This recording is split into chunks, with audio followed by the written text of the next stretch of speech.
The place where this current American uprising all started, of course, is Minneapolis, Minnesota, where a number of elected officials in the state are pushing for police reform.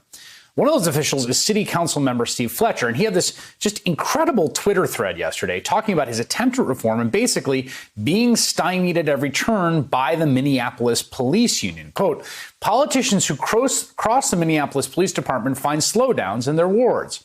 After the first time I cut money from the proposed police budget, I had an uptick in calls, taking forever to get a response, and Minneapolis Police Department officers telling business owners to call their councilman about why it took so long. Minneapolis City Council member Steve Fletcher joins me now. Thanks for joining us, Council member.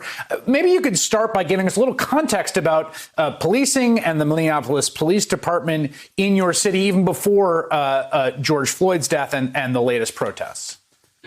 Absolutely. So we have been struggling with police accountability for many, many years. We have known it was a problem. Many of us on the city council ran on police reform and on police accountability. This is not the first person to die at the hands of the Minneapolis Police Department. It is certainly the one that is the clearest about it being just utterly inexcusable and indefensible.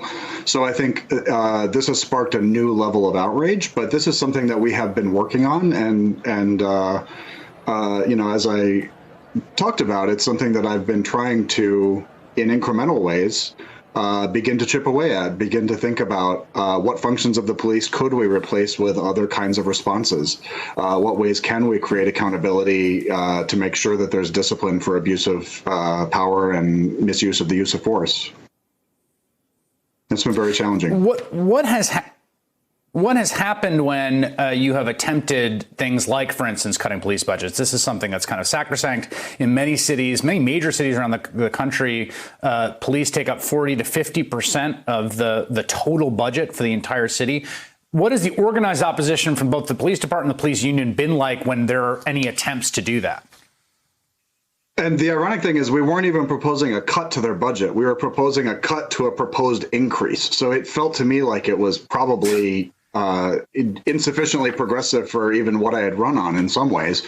And we still had, you know, they're very good at organizing a base of sort of law and order conservatives and also scaring people by either implying that they'll be aggressive about enforcement about something or that they will slow down enforcement about something. So I start getting calls saying, hey, there's a guy sitting in our parking lot stalking one of my employees and we're calling 911 about it. And they're saying, oh, we can't do anything about it. Talk to your council member. And, you know, people get scared. It's understandable. We have seen very concerted activities, slowdowns, particularly in Baltimore after Freddie Gray. There was obviously a sort of concerted slowdown. This also happened in Chicago. If you look at arrest data, what do you see as the sort of solution here? I mean, the political capital here is a combination of the organization of the union and the leadership and the political capital police have, and the fact that people tend to, you know, there's a lot of people in a city who respect the police or want police to be in their neighborhood. There are many who don't. How do you see the sort of way through this? Well, first of all, I object to calling them a union. The Minneapolis Police Federation does not call itself a union. They do not affiliate with the labor movement or with other unions. They're not members of the Minnesota AFL-CIO. And in fact, the Minnesota AFL-CIO called on Bob Kroll to resign, who's the president of the federation. Today, that's right. And so I think it's very important that we not confuse this, because I think there's a danger, and part of what's protected them for so long is that none of us want to take away hard-fought labor rights by passing, you know, big changes to labor law in order to get at the police federation. And at the same time, we have to do something so that it's at least possible when we have a good chief who wants to reform the department and create a new culture. He has to be able to fire people who won't get with that culture. And we have arbitrators sending people back after they've, you know, beat someone in handcuffs. So I don't know how we could possibly govern a department where you can't even fire somebody who abuses use of force.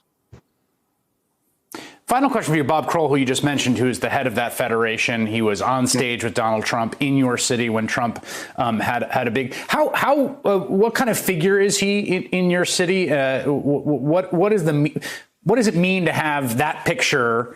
Be the sort of face of the police federation? He is certainly artful at stirring up controversy. I think that he likes it. I think that it helps him win influence in spheres outside of Minneapolis. I consider him a distraction most of the time because he's frankly not, particularly politically influential in Minneapolis. But he is very artful at sending out signals like this to his supporters so that he can identify the people who he can sort of stir up and get behind him. And he's good at doing it. He used to use the neighborhood organizations. I'll tell you that neighborhood organizations are writing letters calling on us to defund the police right now. It's been a real sea change in public opinion, and rightly so. We all have to reckon with what happened to George Floyd this week and what we failed to prevent. Wow. Minneapolis City Council member Steve Fletcher, that was really, really, really illuminating. Thank you so much for making time.